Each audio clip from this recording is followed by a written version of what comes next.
No he querido tomar esto de una manera habitual. Cuando se habla de los atributos de Dios, se empiezan a enumerar y a hablar, y posiblemente, obviamente, vamos a tocar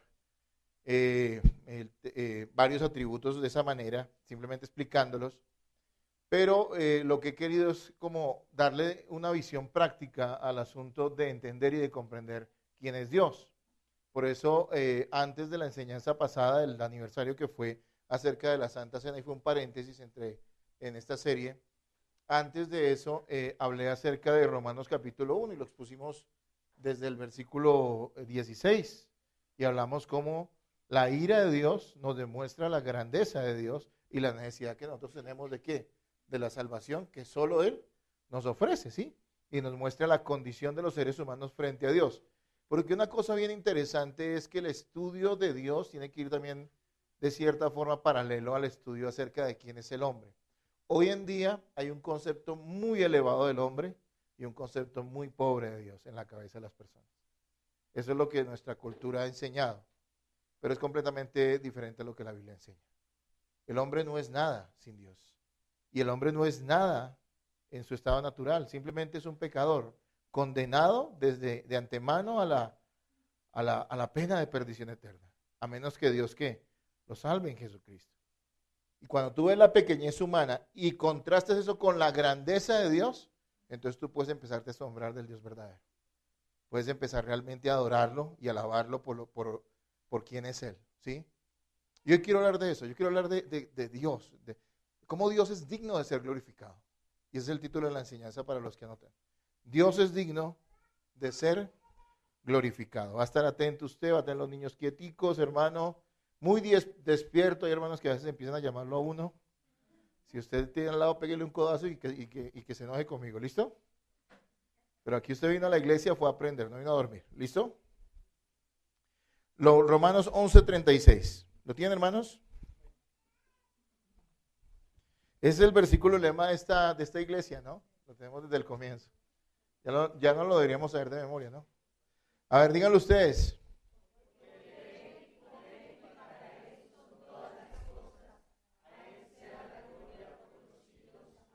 Ahí tienen la copia, ¿no? Porque de Él y por Él y para Él son todas las cosas, al sea la gloria por todos los siglos.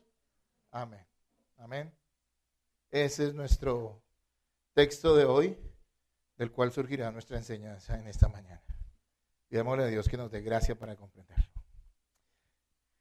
Es imposible vivir la vida cristiana sin comprender que el propósito de nuestra existencia no está en nosotros mismos, sino en Dios. Ah, qué cansón es escuchar a tanta gente que de una manera tan mentirosa, diría yo, tan a la ligera, en cantos, en iglesias, en la calle, dicen que viven para Dios. Mucha gente se alegraría porque dirán, oye, está pasando algo en nuestro país, está pasando algo en nuestra nación. Pero cuando vemos su vida, nos damos cuenta que eso es una vil mentira.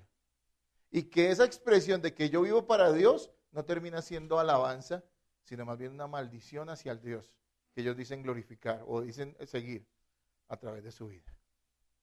No, la Biblia nos habla claramente de qué es glorificar a Dios. Y yo quiero dedicar esta y el otro domingo a explicarlo claramente a nuestra congregación. Y usted tiene que comprender que Dios es glorioso en sí mismo, que Dios merece la gloria, pero que aparte de eso nosotros tenemos que glorificarlo. Y ese es nuestro deber y nuestro llamado como personas salvadas, como personas regeneradas por el Espíritu Santo. ¿Cómo describe la Biblia en general el ser regenerado? Acuérdense que cuando hablo de regenerado estoy hablando de una persona que ha nacido de nuevo, es decir, ha muerto al pecado por la obra misericordiosa, asombrosa y sobrenatural del Espíritu Santo en su vida y ha nacido una vida espiritual real, una vida de comunión con Dios, una vida de obediencia a Dios, un gusto por Dios, digámoslo así. ¿Cómo lo describe? ¿Cómo describe la regeneración? Yo lo diría de una manera muy sencilla. Morir a uno, ¿para qué? ¿Viva quién? Cristo, ¿no es cierto? O sea, es decir, no caben los dos en el mismo lugar. Nosotros somos completamente egoístas y miserables, podríamos decir, en nuestro estado natural. Y Cristo es todo lo contrario, glorioso, hermoso, bueno, santo, puro. Cuando alguien nace de nuevo, lo que debe pasar en su vida o lo que está pasando en su vida, lo que pasó inicialmente como una realidad espiritual y estará pasando hasta el día en que vaya la gloria a través de su carácter, es que Cristo está siendo formado y eso significa menos de mí, más de nosotros. No sé si entran de vez en cuando al Facebook de la iglesia. Yo no tengo Facebook, pero la iglesia sí tiene uno. ¿Sí se acuerdan cómo se llama? Eso lo comencé hace muchos años. ¿Por qué me gustó tanto ese nombre? Porque siempre me acuerdo lo que decía Juan, ¿no? ¿Se acuerdan Juan el Bautista cuando vio a Jesús? ¿Qué dijo él? Él no vio a Jesús como una competencia, ¿no? Juan era el profeta de esa época y todos iban a él a que los bautizara. Y viene Cristo y él ¿qué hace? Y dice, he ahí el Cordero de Dios que quita el pecado del mundo, del cual yo no soy digno ni siquiera de desamarrar un cuero, sus zapatos, un lazo de sus zapatos.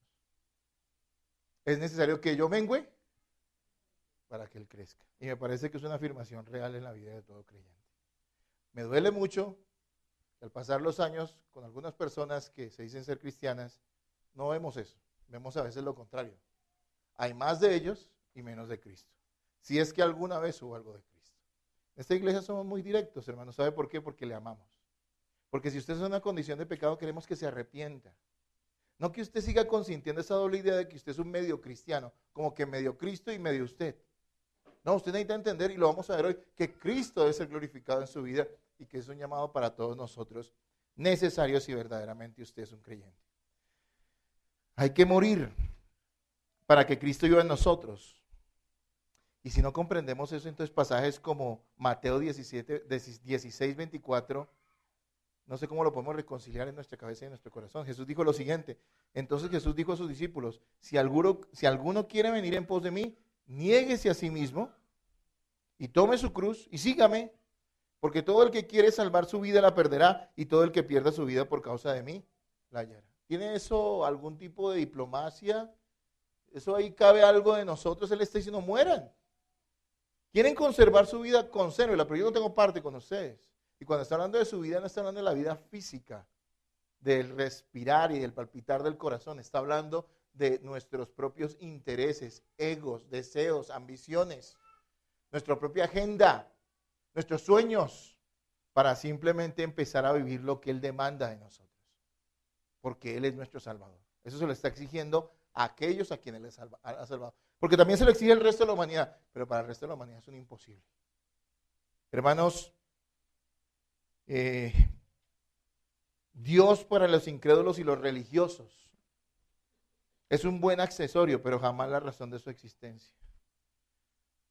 Realmente Cristo no es un motivo para morir a sí mismos. Para la gente religiosa, para la gente incrédula, Dios es alguien de quien espera muchas bendiciones, pero ninguna demanda significativa. Es decir, yo creo en un Dios que me bendice, yo creo que un Dios me ama como soy y me acepta. ¿Si han escuchado esa frase? Suena muy linda, ¿no? Uno la escucha en boca de los peores pecadores. Dios te acepta como eres y suena espiritual. ¿Eso es verdad? Iglesia, les pregunto, ¿eso es verdad? Justifiquen esos 5 años ahí sentados. ¿Eso es verdad? No lo es. Pero suena espiritual. Pero eso es diabólico. No, Dios no nos acepta como somos. De hecho, nos rechaza. Pero nos da la opción clara de ser aceptados ¿en quién? En Cristo. ¿Y solo en quién? En Cristo. Y ese es un gran amor. Y algo por lo cual debemos alabarlo siempre. No. Para los incrédulos no hay razón para morir. Está bien, Cristo, ven y mejora mi vida. Sé un buen accesorio de mi vida. ¿Saben qué son los accesorios? No, los adornos, ¿no? Todas las mujeres usan accesorios, ¿no? Los aretes y esas cosas, ¿no? Para adornar, ¿no? Pero no es parte de su vida, es un accesorio, simplemente algo que adorna su vida, pero no es por quien viven. Y nosotros tenemos que entender que la Biblia nos llama a glorificar a Dios viviendo para Él y solo para Él. Para el cristiano es todo lo contrario. Para el verdadero cristiano, esto es una realidad evidente. No importan ya mis intereses, sino la gloria del Señor en mi vida. Eso es lo que verdaderamente importa. Eso es así en su vida. Miren que el hombre, que voy a explicar el pasaje ahorita de Romanos 11:36, nuestro texto base, digámoslo así, hoy, Pablo cumplió esto. O sea, él murió para que Cristo, ¿qué? Viviera en él. Ahora, sabemos que no es un esfuerzo de Pablo, fue una obra de gracia del Espíritu Santo, pero ciertamente Pablo obedeció después de que recibió esa vida. Y cada día moría él, porque cada día hay que matar nuestras propias ambiciones. Y vivía Cristo en él. Miren, si uno lee Filipenses 3, uno conoce la hoja de vida de Pablo, ¿no es cierto? ¿Usted ha visto hojas de vida impresionantes? Bueno, no sé, de pronto uno por ahí alguna vez que estudió yo no sé dónde, que hizo yo no sé cuántas cosas, más preparado que un sancocho, ¿no es cierto? Hay gente que es así, ¿no es cierto? Pero Pablo muestra su hoja de vida, obviamente su propósito no era exaltarse, sino más bien todo lo contrario. Él está diciendo, si esos que dicen ser judíos, porque él estaba allí refutando a aquellos judíos que querían meterse a la iglesia para judaizar a los creyentes, él decía, si esos que dicen que ser judíos y que les invitan a ustedes a primero ser judíos para después ser cristianos, creen que son judíos, yo les quiero decir que yo soy más que todos ellos. Y empieza a mostrar toda su hoja de vida, es una hoja de vida impresionante. Hebreo de hebreos en cuanto a la ley fariseo. Mire, Pablo tenía un futuro brillante. Dentro del judaísmo él iba a ser un gran maestro. Seguramente iba a ser una persona muy respetada dentro de su comunidad, dentro de su nación. Él tenía un futuro. Y después ahí en el mismo Filipenses capítulo 3 dice, pero todo eso lo tengo ¿por qué? Dice basura, pero la verdad dice lo tengo por estiércol. Ahora, ¿qué nos hace pensar que eso le pasó a Pablo, pero a nosotros no? ¿Qué hace pensar que esa es la actitud correcta que tuvo Pablo, pero usted sigue luchando con querer imponer sus propias ambiciones y su propia agenda, sus propios sueños, camuflándolos un poquito con algo de espiritualidad y de cristianismo? No, la invitación a glorificar a Dios no es otra cosa sino una invitación a morir a nosotros. Miren, el ser humano odia esta verdad de que vivimos para glorificar a Dios. El ser humano ignora a su creador y el ser humano se inventa todo tipo de ideas acerca de cuál es el propósito de su vida. Le ha preguntado a alguien incrédulo o a alguien religioso, sea evangélico, católico, de cualquier asunto religioso, usted le ha preguntado cuál es el propósito de su vida, ¿sí? O usted mismo se ha preguntado cuando no era un creyente que andaba en la verdad, ¿y cuál era el propósito, no es cierto? Hay tantas ideas locas, raras, ¿no es cierto? La realidad es que yo lo resumo, ¿dónde está el propósito de la vida de las personas? En ellos mismos. ¿En alcanzar qué? Sus sueños, sus ambiciones. Mire, hay muchas frases sobre esto, pero me gustó una, pues digo me gustó, no me gustó, pero la tomo como ejemplo, ¿no? De una filósofa rusa que vivió en el siglo pasado, se llamaba Ayn Rand, y dice lo siguiente: el hombre, cada hombre, es un fin en sí mismo, no el medio para los fines de otros. Debe existir por su propio esfuerzo, sin sacrificarse para otros, ni sacrificar a otros para sí mismo. La búsqueda de su propio interés racional y de su propia felicidad es el más alto propósito moral de su vida. ¿Cuántos dicen amén? Dígame, pégale, hermano. ¿Sabe qué es lo que está diciendo esta señora? Todo lo contrario de lo que la Biblia dice. Pero esto es lo que están predicando en muchas iglesias, disfrazado de cristianismo. El propósito más grande de tu vida es ser feliz. Pero como les decía a veces a los que se van a casar, usted no vino a ser feliz a su esposa porque ni siquiera tiene la capacidad de hacerse feliz a sí mismo. Ustedes se unen para glorificar a Dios. Porque es que todo en la vida del cristiano gira en torno a una cosa: glorificar a Dios. Y si no, no es cristianismo. Y si no, no extraña que serás uno de los próximos que no va a venir más a la iglesia. Porque si no vivimos para Cristo, entonces esto no puede ser conciliado. Esta verdad de la palabra no puede ser conciliada con tu propio egoísmo y tus vanas ideas acerca de Dios y del propósito de tu existencia. ¿Cómo vamos hasta ahí, hermanos? Bien. Versículo 36, leámoslo y mientras tanto me podrían conectar eso porque creo que va a hacer calor y lo prendo. Versículo 36, ¿lo tienen? A ver, vuelvan a leer ustedes que me gusta siempre el coro.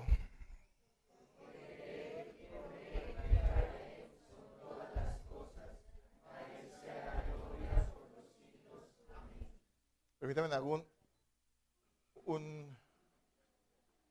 una cosita acá.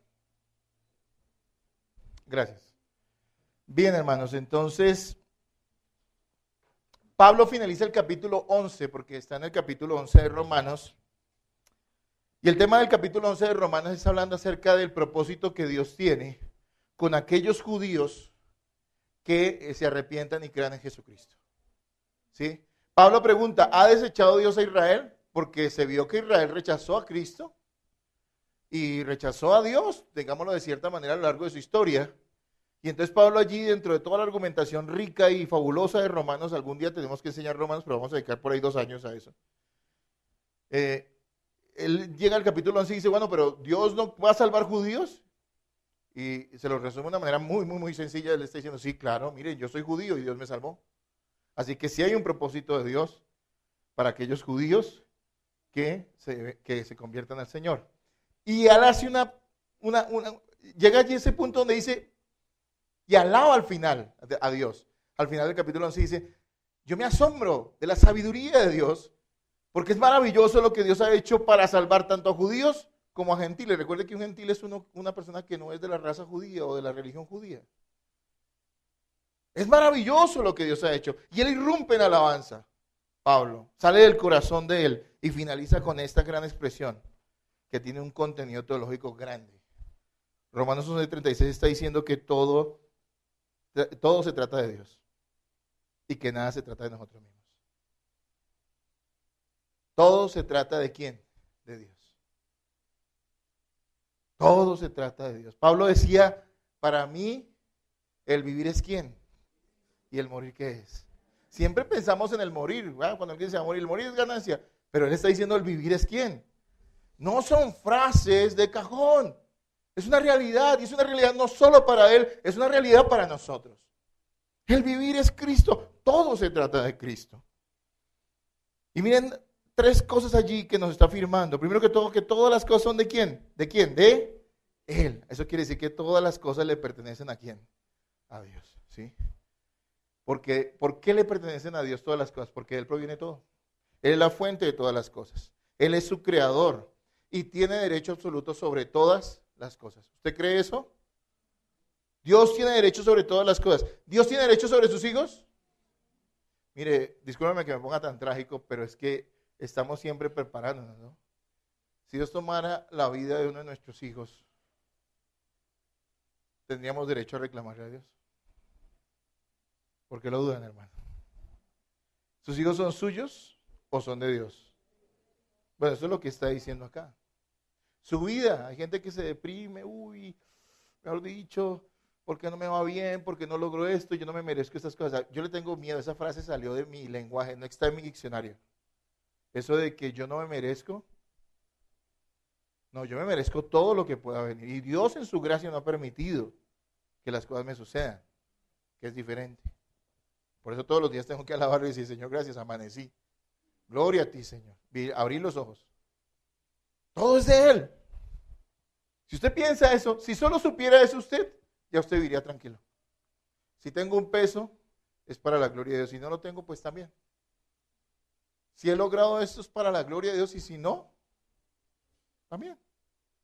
Pero no para ahí, dice, de Él, por Él. Eso quiere decir que Dios cumplirá su propósito en toda la creación. Por Él son todas las cosas. Y aunque hoy haya oposición a la voluntad de Dios en los hombres, igual esa voluntad se está ejecutando por encima de todas las cosas. Pero ¿cómo así? Hay guerras, hay tanta maldad en el mundo. Sí, hermanos, es la pecaminosidad del hombre, pero aún así la voluntad de Dios se está haciendo. Y Él tiene ya destinadas todas las cosas. Y tiene un propósito claro con todas las cosas. Y vamos a ver hoy que ese propósito está en Él y no en nosotros. Está en glorificarlo a Él. ¿Sabe por qué lo salvó Dios a usted? ¿Para que usted sea feliz? ¿Sí o no? Bueno, sí va a ser feliz, tranquilo. Y creo que ya es feliz, ¿sí o no? Si usted está en Cristo es feliz. Eso es una consecuencia. ¿Sí? Eso es una consecuencia. Yo soy feliz en Cristo. Pero Él me salvó para su gloria. Para que yo demuestre a lo largo de la eternidad lo que Cristo hizo por un miserable pecador que se llamaba Naín Arias, que no merecía de ninguna manera ningún beneficio de Dios, pero que Él lo hizo todo en mí. ¿Por medio de quién? De su Hijo Jesucristo. ¿Hasta aquí se gozan o no?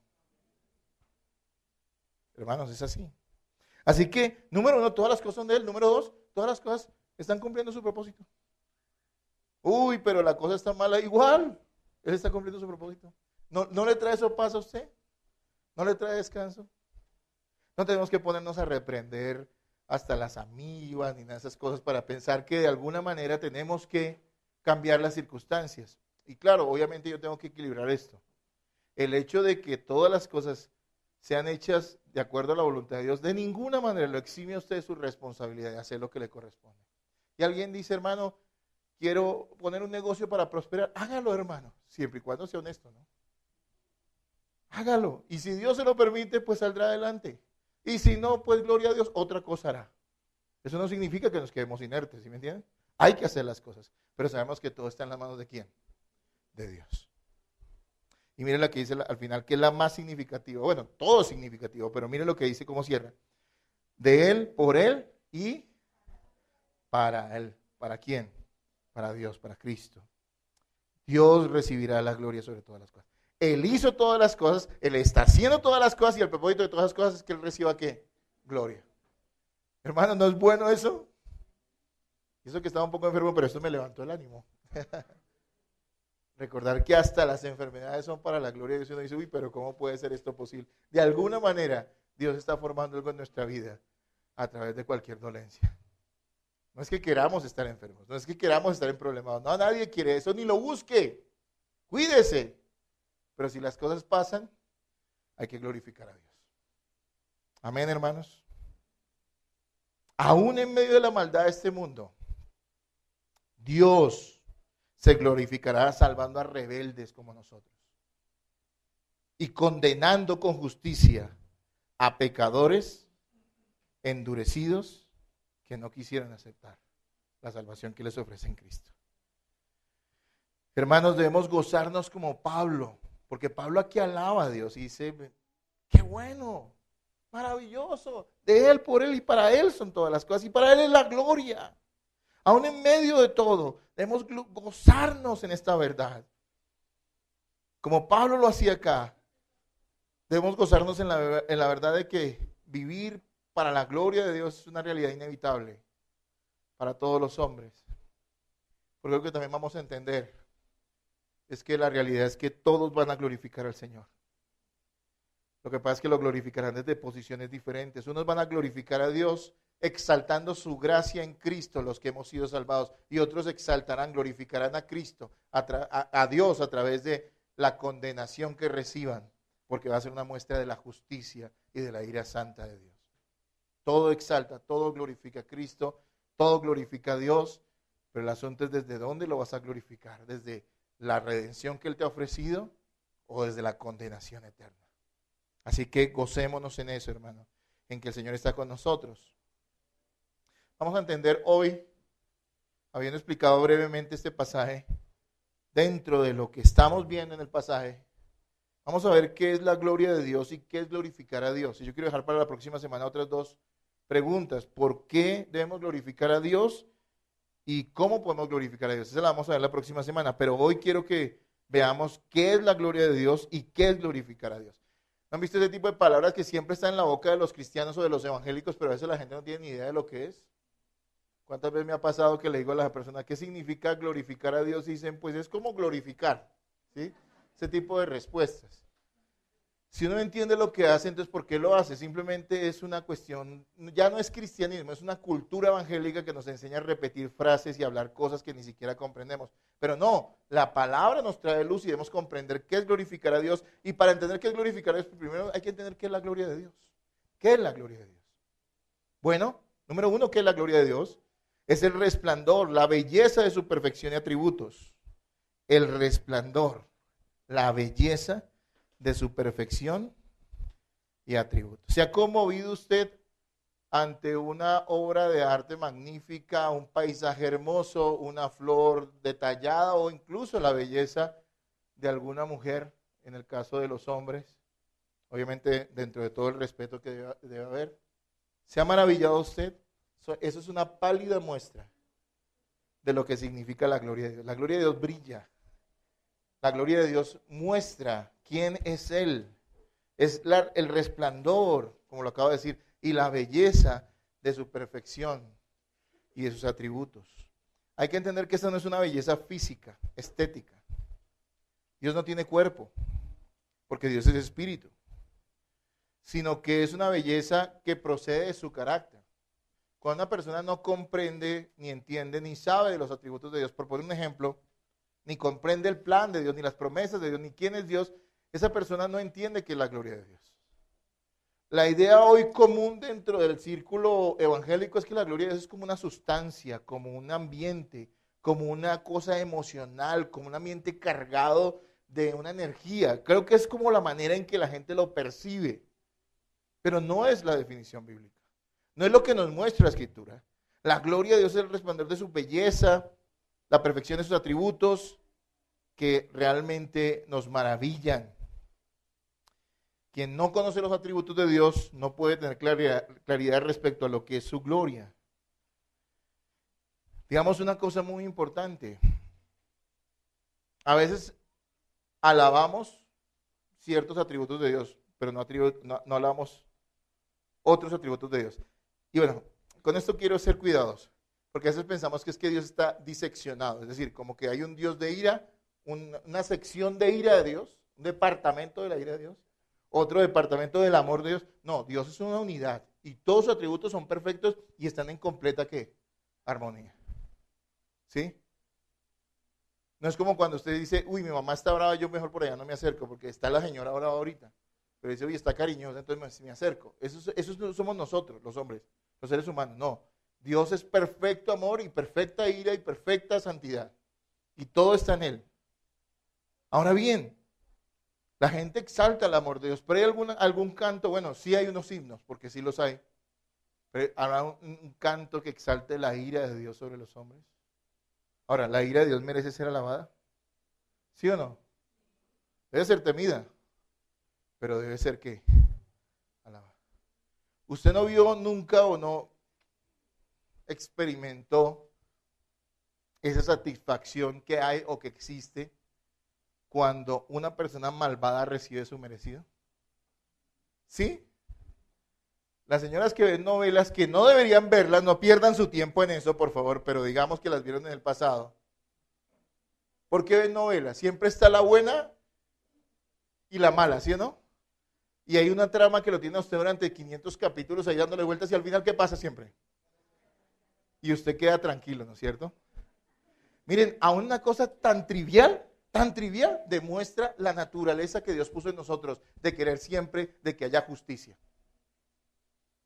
Ahora, cuando todos los impíos, todos los incrédulos reciban su merecido en el infierno, es algo temible, pero es algo que sus ángeles alabarán. Dirán, alabado sea el Cordero porque es justo y dio su merecido a quienes lo requerían. Miren qué importante es conocer a Dios. Miren, hermanos, que esto de conocer a Dios no es una cosa ligera. Oh, qué triste, hay tanta gente que dice, no, yo conozco a Dios, y uno ve simplemente una serie de experiencias raras que no tienen nada que ver con Dios. Pero en la Escritura tenemos claridad sobre todas las cosas.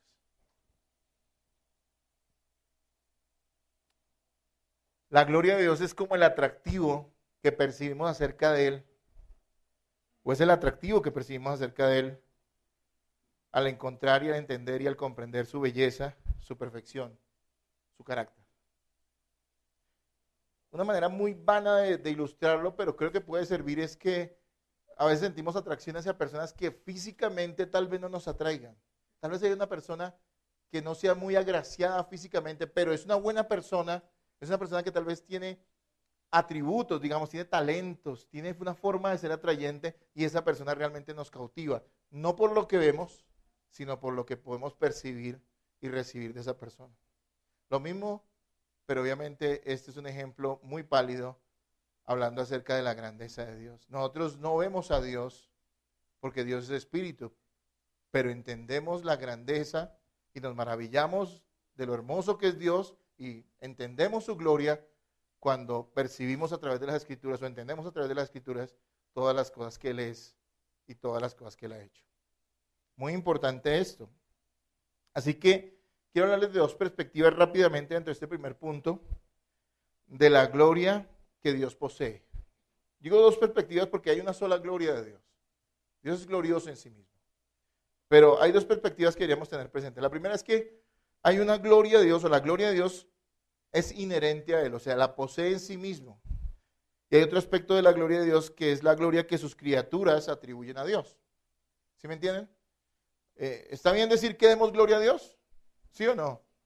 ¿Por qué? ¿Se ha puesto a pensarlo o no? Pues si Dios es glorioso, ¿será que si yo no le doy gloria a Dios, Dios va a dejar de ser glorioso? ¿Sí o no? ¿Depende de mí? ¿Pero es bueno darle la gloria? Bueno, medítenlo. Pero quiero explicárselos. Sí es cierto. ¿Por qué? Primero que todo, Dios es glorioso en sí mismo. Y no depende de sus criaturas para que esa gloria sea real, sea verdadera, ¿no es cierto? Dios es inmensamente glorioso aparte de sus criaturas. ¿Sí? Como el sol produce ¿qué? Luz y calor. Y eso es lo que el sol produce. Claro que obviamente el sol es una creación de Dios. Pero es un ejemplo.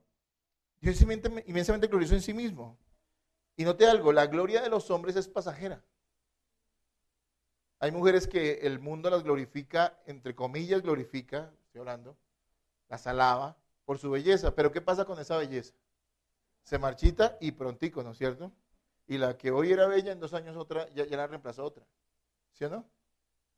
¿Qué pasa con los reyes humanos? ¿Tienen gloria? Sí, tienen cierta gloria, entre comillas, los reyes humanos, los emperadores humanos.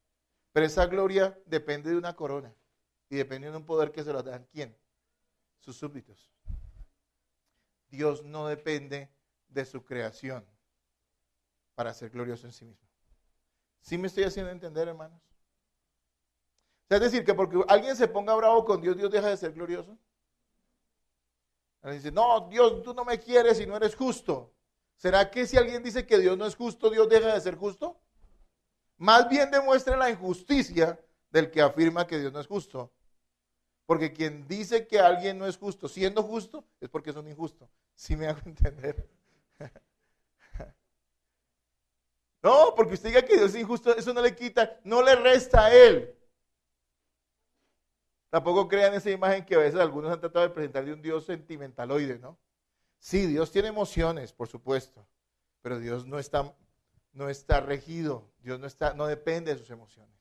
Más bien Él controla sus emociones. Sus emociones sirven para expresar lo que Él es, su santidad y su pureza.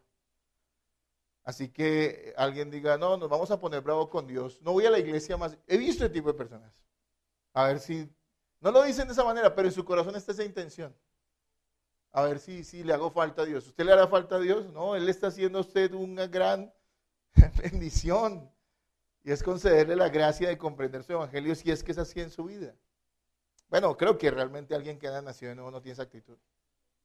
Pero quiero que lo tengamos claro. Dios es glorioso en sí mismo. ¿Sí? A veces hay ciertos conceptos de que glorificar a Dios tiene que ver solo con alabanza y adoración. Creo que la música puede ser un buen instrumento para dar gloria a Dios, siendo una cosa muy pequeñita. Porque a veces se ha elevado mucho en las iglesias. Entonces, dele gloria a Dios y vamos a glorificar a Dios. Y eso va a crear aquí un ambiente. No es un ambiente espiritual, es un ambiente emocional. No tiene nada que ver con Dios realmente.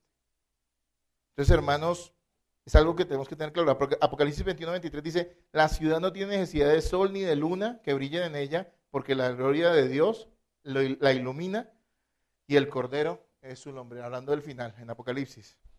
El destino final de los creyentes. Ese lugar maravilloso donde están en la presencia de Dios mismo, dice que no requiere ni de sol ni de luna. Simplemente es un pequeño ejemplo de cómo brilla la gloria de Dios sin necesidad de nada más, ni de nadie más. Pero por otro lado, aunque Dios es glorioso en sí mismo, sí es cierto que las criaturas de Él deben atribuir gloria a Dios. O sea, no es que el hecho de que yo glorifique a Dios aumente su gloria, pero sí es una demostración justa de lo que yo como criatura suya debo hacer. La respuesta sensata que deben expresar sus criaturas al conocer a Dios es atribuirle gloria. ¿Qué es atribuir gloria a Dios? ¿O qué es glorificar a Dios? Es dar a conocer su grandeza y su perfección. Es exaltar su nombre en el mundo. Es engrandecerlo a los ojos de los demás. ¿Con qué? Con palabras y con actos que surgen de un corazón renacido. Claro, aún los incrédulos pueden glorificar a Dios cuando muestran ciertos rasgos de bondad que Dios mismo en su gracia común les ha transmitido, pero eso es muy pequeño. Realmente los creyentes, en todo lo que son, y todo lo que hacen, y en todo lo que se niegan, y en todo lo que padecen, y en todo lo que disfrutan, y en todo lo que reciben de parte del Señor, pueden verdaderamente glorificar a Dios. Es decir, darlo a conocer. Miren que hay una gran confusión. Cuando yo decido, digamos, pongo un ejemplo, decido amar a alguien y perdonarlo, yo estoy glorificando a Dios porque estoy dando a conocer el carácter de Cristo en mi vida. Yo no estoy exaltando, me estoy exaltando al Cristo al que digo pertenecer, al mostrar ese perdón, ese amor hacia otros. Y está bien cantar de Dios y hablar de Dios, pero muchos terminan hablando muy bien de Dios, supuestamente glorificándolo, pero maldiciéndolo con su vida. Yo fui parte de grupos de alabanza muchos años y conocí músicos muy diestros. Y gloria a Dios por aquellos grupos de alabanza que verdaderamente, pues, son de gente, están compuestos por gente redimida, verdaderamente, salvada. De gente que conoce la palabra y que entiende la gracia de Dios para que puedan expresar desde allí la verdad de Dios y glorificarlo no solo con sus cantos, sino con su vida. Pero créanme que yo pertenecía a grupos de alabanza donde decía y veía personas que cantaban muy lindo a Dios, pero que sus vidas eran un completo desastre. Jóvenes que exaltaban al Señor lindo y la gente que le cantaban y sentía la gente que se desmayaba. Pero sus padres llegaban a la iglesia, su madre decía, mi hijo no me ayuda con nada en mi casa. Mi hijo me maldice. Mi hijo entra a la novia escondidas a la casa. Eso es glorificar a Dios. ¿Está mostrando el carácter de Dios ese joven con eso? Le pregunto. No. Sí, con palabras y con actos, pero es mucho más que eso. Tiene que nacer de un corazón redimido. Así que sí, necesitamos glorificar a Dios. A veces la gente piensa que glorifican a Dios cuando el señor que es superfutbolista llega, gana la Copa del Mundo y dice que fue porque era cristiano. Y a veces yo me pregunto, ¿eso terminará dando gloria a Dios? Yo creo que muchas veces no. Porque la gente no termina viendo al Cristo que está detrás de su vida, sino supuestamente al Cristo que le concedió lo que le anhelaba y soñaba. Realmente yo considero que la mayoría de estas personas no son para nada cristianos. Son religiosos evangélicos, pero no cristianos. Hermanos amados, hay una gloria inherente a Dios y hay una gloria que sus criaturas le atribuyen. Nosotros tenemos que glorificar a Dios. Primera de Crónicas 16:29 dice, dad a Jehová la honra debida a su nombre, traed ofrenda y venid delante de él, postrados delante de Jehová en la hermosura de la santidad. Dice, dad a Jehová la honra debida a su nombre. Eso es darle la gloria a Dios, honrarlo. Así que sabemos que la gloria de Dios es el resplandor, la belleza de su perfección y de sus atributos. Es una gloria que es inherente a Él, que no depende de si la gente la reconoce o no. Eso no depende, Él es glorioso en sí mismo. Pero por otro lado también Dios es glorificado por sus criaturas de una manera justa cuando éstas exaltan, proclaman, declaran y muestran a través de lo que son quién es Dios y qué es lo que Él ha hecho por ellas. Eso sería como el cierre de nuestro primer punto hoy. ¿Qué es la gloria de Dios? Recuerde, el resplandor, la belleza de su perfección. Eso es la gloria de Dios.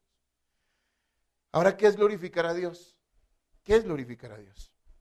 Y dentro de mucho que uno puede estudiar sobre esto, me gustó algo que dijo Thomas Watson, un puritano, que vivió hace siglos. Y este hombre dice en su teología que glorificar a Dios incluye por lo menos 4 cosas. La primera es el aprecio hacia Dios, la segunda es adoración a Dios, la tercera es afecto a Dios y la cuarta es sujeción a Dios. Y quiero que las veamos rápidamente. Cuando alguien glorifica a Dios, estas cosas están en su vida. Primero, aprecio. ¿Qué significa apreciar a Dios? Es darle el lugar supremo que merece en nuestros pensamientos. Darle el lugar supremo que Él merece en nuestros pensamientos. Cuando nosotros admiramos y valoramos sus atributos y sus promesas y toda la verdad que está revelada en la Escritura y en la creación, ciertamente, de verdad, cosas que Dios es, porque nos lo revela la Escritura y lo vemos en la creación. Cuando Él llena nuestra cabeza, nuestros pensamientos, es que realmente le estamos valorando al Señor.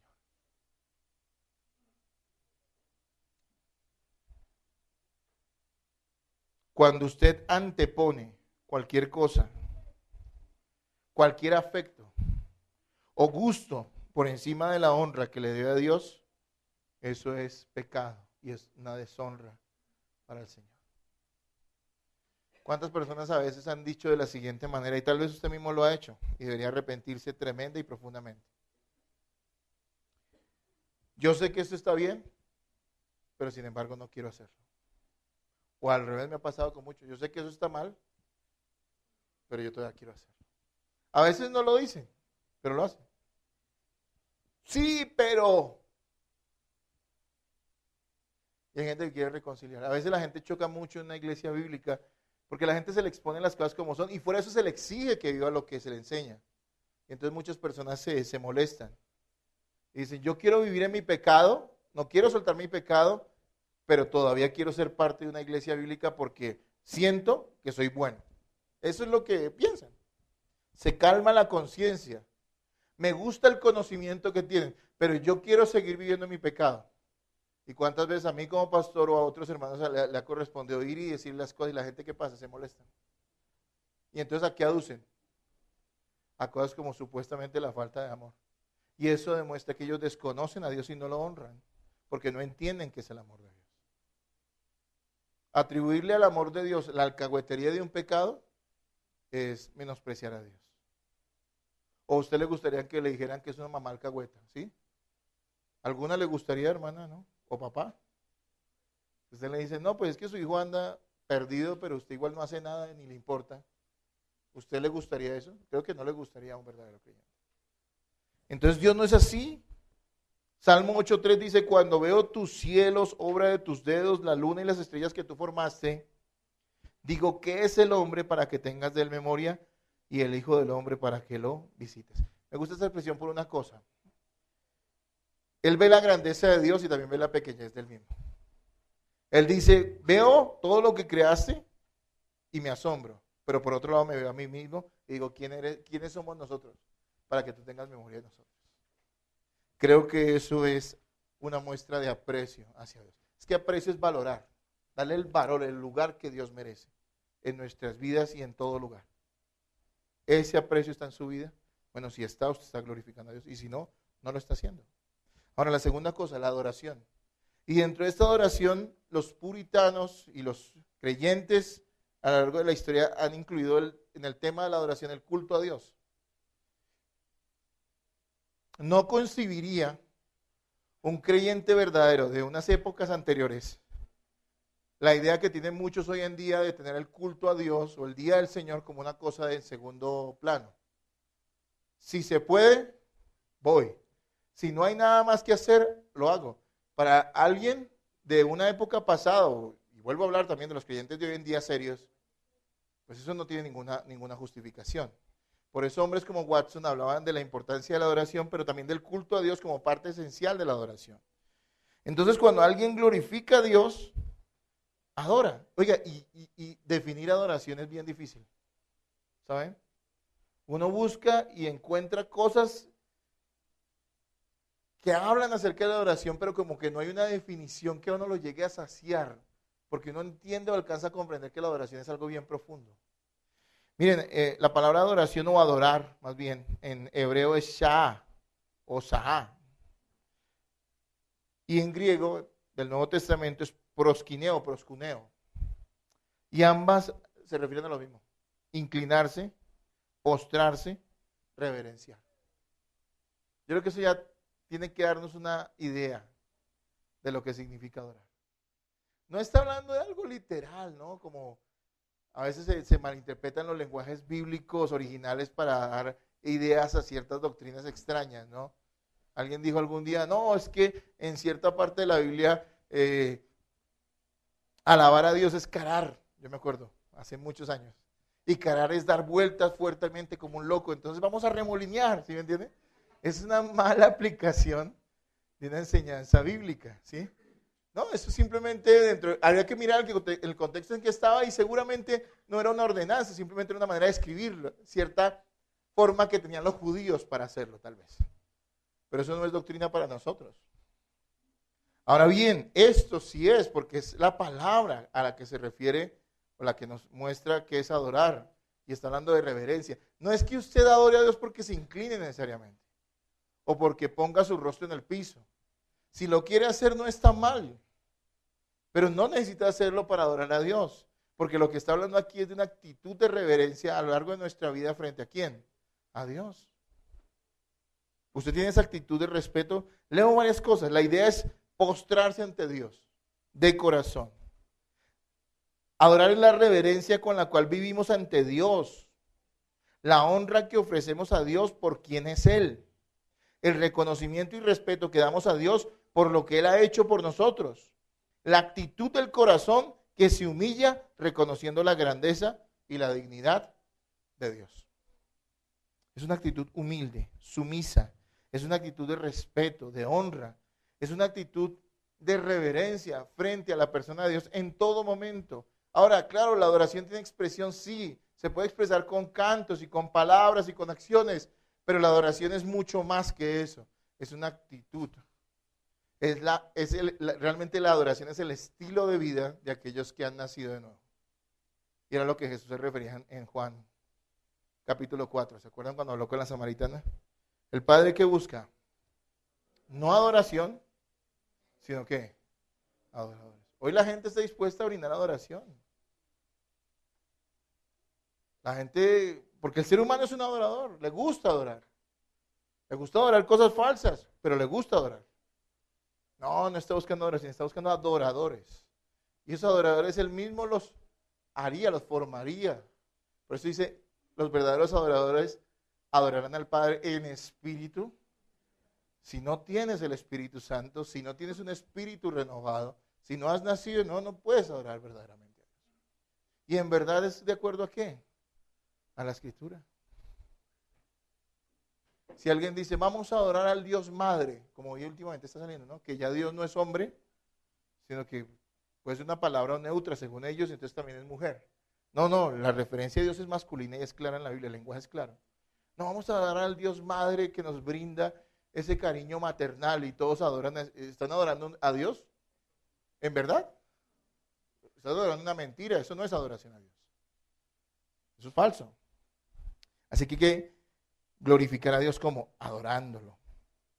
Y mire que les decía que incluían el culto dentro de su concepto de adoración. El culto de la iglesia es el medio por el cual expresamos adoración a Dios corporalmente. Cuando hablo corporalmente me estoy refiriendo al cuerpo de ¿quién? De Cristo.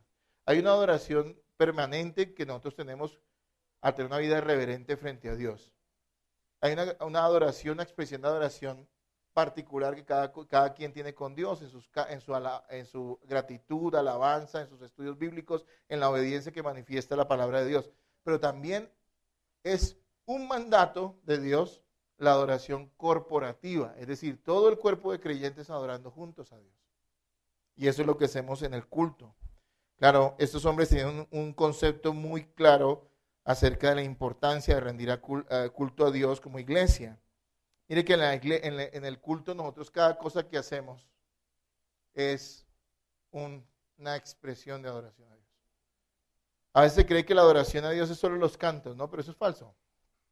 La adoración a Dios los cantos son adoración a Dios, pueden serlo, pero la palabra, la explicación, la exposición de la palabra de Dios es un acto grandísimo de adoración y de hecho es el centro del culto a Dios, la explicación, la exposición de la palabra.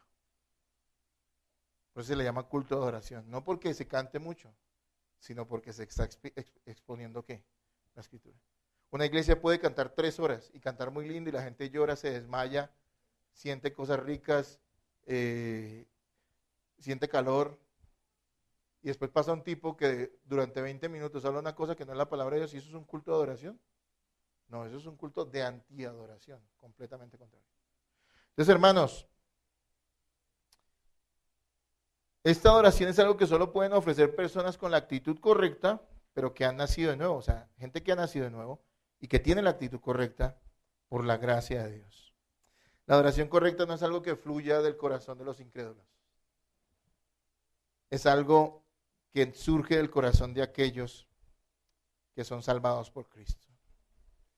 Hermanos, tú tienes esa actitud, tú tienes esa actitud de reverencia frente a Dios.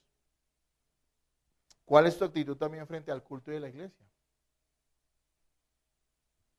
Miren, cuesta mucho, pero yo quiero decirle algo, usted no puede separar su relación con Dios con su relación con ¿quién? Con la iglesia. Su relación con la iglesia es mala, su relación con Dios es mala, se lo garantizo. Eso es lo que la Biblia enseña. Y usted me sale con excusas, como muchos todavía después de tantos años me siguen diciendo eso, y le digo, usted está extraviado, amigo. Y usted no quiere ver lo que es evidente en la Escritura.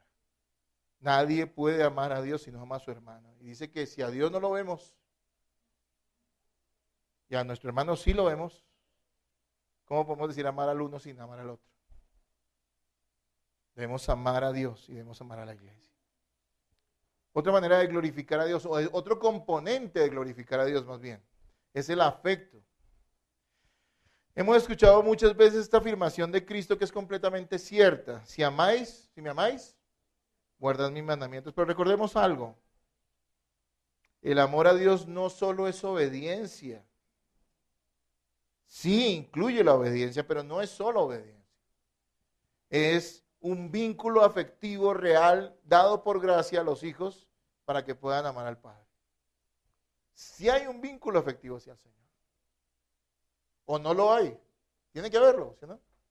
No podemos decir que es algo seco, que es algo racional meramente. Involucra nuestro corazón, incluso nuestros sentimientos. El hecho de que amemos verdaderamente a Dios. Claro, se expresa a través de la obediencia, pero realmente surge de un corazón que tiene un vínculo afectivo con Dios. El afecto a Dios es deleitarnos en Él.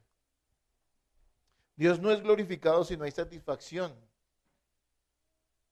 aunque intentemos obedecerlo. Usted puede intentar obedecer a Dios, pero si eso no es de su agrado, usted no lo va a glorificar. Y no estoy diciendo que estemos limitados por emociones y que a veces no nos sintamos como atraídos a hacer todo lo contrario porque aún estamos revestidos de carne. Sí, eso va a pasar, pero mire su corazón. Mire adentro y usted verá que hay gusto por las cosas de Dios. Por eso siempre le recuerdo a las personas que en la iglesia no solamente queremos que las personas hagan las cosas correctas, sino que tengan la motivación correcta para hacerlo y hay un amor y un afecto real por Dios al hacerlo. Yo de nada me sirve decirle a 2 hermanos que están, digamos, en contienda, que se perdonen si eso no surge del corazón por lo menos de uno. ¿Se acuerdan cuando usted peleaba con su hermano y su mamá lo obligaba a que le pidiera perdón? ¿Cómo era eso? ¿Era muy, muy fluido? Así que decía, bueno, sí, perdóneme. Y el que tenía que perdonar, pues lo hacía, pero sabía que usted no lo estaba diciendo de corazón. Eso no puede pasar en la iglesia del Señor. Hay personas que les insistimos tanto en que se congreguen, digamos.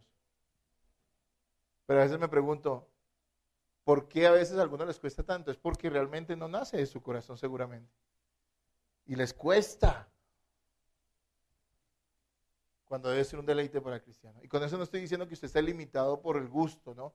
Claro, ¿quién el domingo el primer pensamiento a veces que tiene cuando se levanta no es que yo me quiero quedar un rato más acá? O a sacar sus derechos tontos, ¿no? De que es mi día de descanso. ¿Sí o no? Pues uno que se dio todos sus derechos para que usted pudiera estar hoy aquí sentado. ¿Sí? Él no pensó en sus derechos, sino en bendecirlo. Hermanos, debe haber afecto real por Dios en nuestro corazón. Si no, Dios no es glorificado. Salmos 5:11 dice, pero alégrense todos los que en ti confían. Vuelvo y leo. Pero alégrense todos los que en ti confían. Den voces de júbilo para siempre, porque tú los defiendes. En ti se regocijan los que aman tu nombre. Debe haber regocijo. Yo sé que a veces en algunas iglesias hay una exageración respecto a ciertas expresiones de alabanza, que hacen que el culto se convierta en un desorden y no realmente una expresión de alabanza.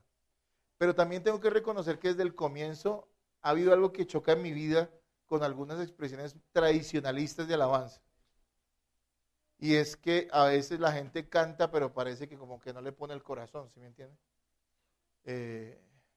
Grande gozo hay en mi alma hoy, pues Jesús conmigo. Este no lo cantamos acá, ¿no? Ese himno sí lo conocen, ¿no? ¿Lo cantamos? No, acá no. Ah, es que ya la memoria me falla, hermano. Grande gozo. No, pero hace rato no lo cantamos, no me van a salir con ese cuento. Sí. Hace rato no lo cantamos, ¿sí, no? Grande gozo. Y usted cantando grande gozo en mi alma y usted como con cara de limón. Pues, o sea, discúlpeme, pero yo no creo que uno tenga que hacer un desorden. Pero yo creo que uno tiene que cantar con gozo, ¿sí? Y en eso sí, creo que a veces de pronto no compagino con algunos hermanos, que son una gran bendición mis hermanos en Cristo, pero a veces creo que esos conceptos de que si se le mete algo de emoción, entonces desvía el propósito de la alabanza. No, yo no creo que sea así. Además, yo no creo que uno pueda cantar desprendiéndose de las emociones, porque no somos robots. Pues claro, si yo estoy cantando solo en Jesús, espero yo, y escucho esa letra tan hermosa, pues yo me conmuevo, sinceramente, y canto con alegría. Eso es una expresión, dice, den voces de júbilo, gócense, alégrense, amen a Dios, tengan afecto por Él real. No es una carga seguir a Cristo, no lo es. Es una bendición y a veces puede que nuestra carne quiera llevarnos en sentido contrario, pero ese gozo nos motiva a seguir adelante, obedeciendo a nuestro Señor. Es real. ¿Hay gozo en lo que haces para Dios en tu vida? Bueno, y rápidamente ya para terminar, un último componente de este glorificar a Dios y la sujeción. Cuando hablamos de sujeción, no solamente debemos limitarlo a la obediencia, que es lo primero que viene a nuestra cabeza, sino más bien a una consagración, a una dedicación al servicio a Dios. Uno puede ser útil a Dios y debe serlo, porque somos hijos de Él. Leo lo siguiente: Dios es glorificado cuando hacemos lo que Él nos pide y no debemos verlo solo como una demanda. Cosas como ¿qué? Como predicar, amar, perdonar, servir, ser generosos, dar testimonio de lo que Él ha hecho en nuestra vida.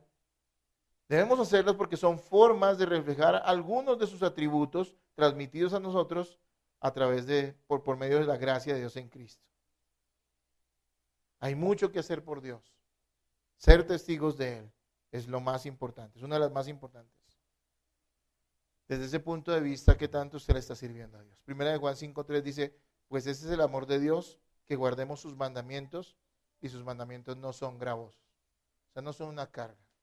Esto no quiere decir que los mandamientos de Dios a veces sean fáciles de cumplir. No, a veces no son fáciles de cumplir.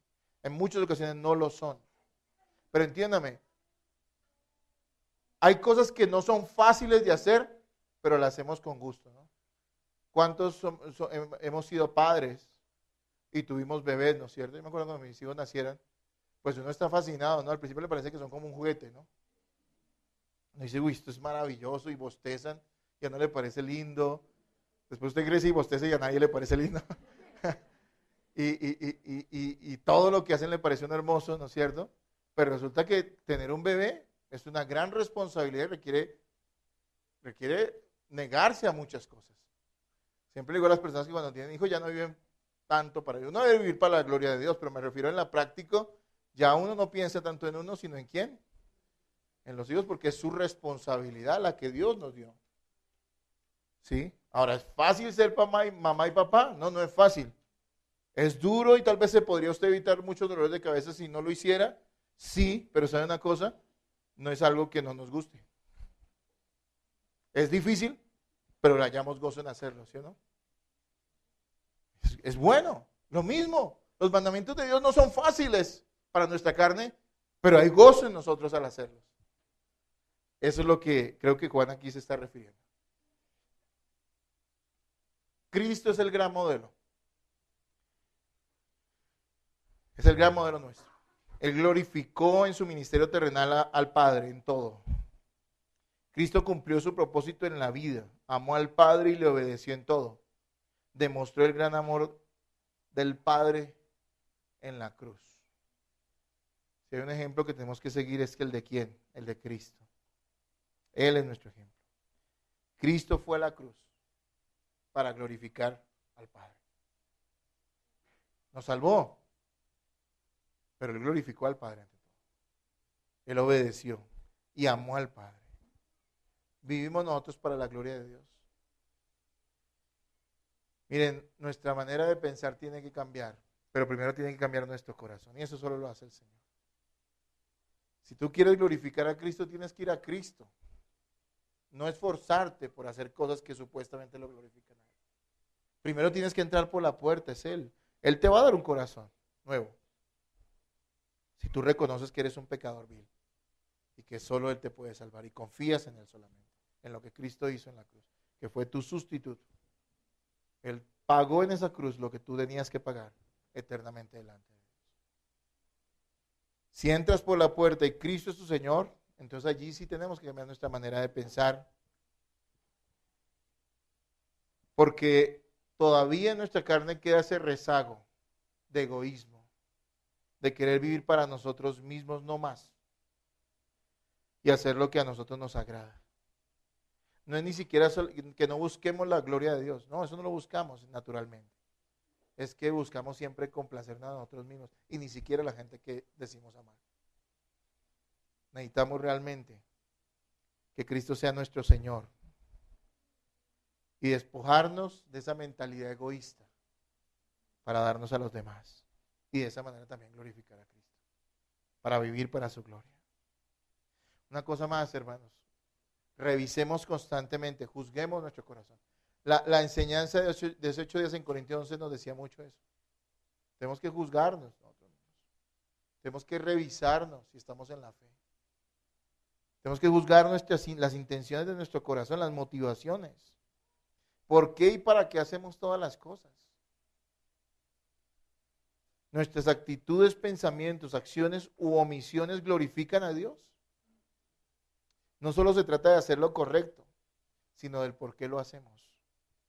Una buena intención ante los ojos de los hombres no necesariamente es una intención que glorifica a Dios. Hay cosas que la gente a ti te las va a aplaudir, pero Dios te las va a reprobar. Y debemos buscar siempre que la gloria de Cristo. Y la gloria, y buscar la gloria de Cristo en muchas ocasiones va a representar que gente se va a hacer tu enemigo. Si yo quisiera pasar por el pastor buena onda, el pastor chévere, el pastor light, el que todo lo comprende, aunque la gente deshonre a Cristo en la iglesia, seguramente tendría mucha gente que me quisiera y tal vez me diera un regalo en Navidad. Pero estaría mal con Dios y no lo estaría glorificando. A veces uno tiene que jalarle las orejas a las personas o incluso disciplinar severamente a otros. Y aunque ellos no te quieran, tú debes que saber que si lo hiciste conforme a la palabra, estás glorificando a Dios en eso. No relaciones necesariamente el agrado de los hombres con el agrado de Dios. La gente te puede aplaudir y Dios puede estar completamente enojado contra ti. ¿Cómo sabemos qué es lo que glorifica a Dios? Vamos a las Escrituras. Pero dentro de 8 días, la próxima semana, voy a hablar de eso. Voy a decir cómo podemos glorificar a Dios. Y lo estoy sacando, me estoy basando, obviamente tomamos versículos bíblicos y los explicamos, pero me estoy basando también en escritos de hermanos del pasado, como los puritanos, que eran gente muy fiel y muy ejemplar en cuanto a estos temas. Hermanos, debe haber sujeción, afecto, adoración y un verdadero aprecio por Dios en nuestra vida. Recuerde que la gloria de Dios es el resplandor, la belleza de sus atributos y de su persona. y que nosotros estamos llamados a proclamarla, a publicarla, con palabras, pero más que todo con lo que somos, con lo que vivimos. Hay que proclamar la gloria de Dios. Y hay que proclamarlo con palabras, pero hay que proclamarlo también con nuestra vida. Es muy importante que vivamos de esa forma y que Cristo sea glorificado.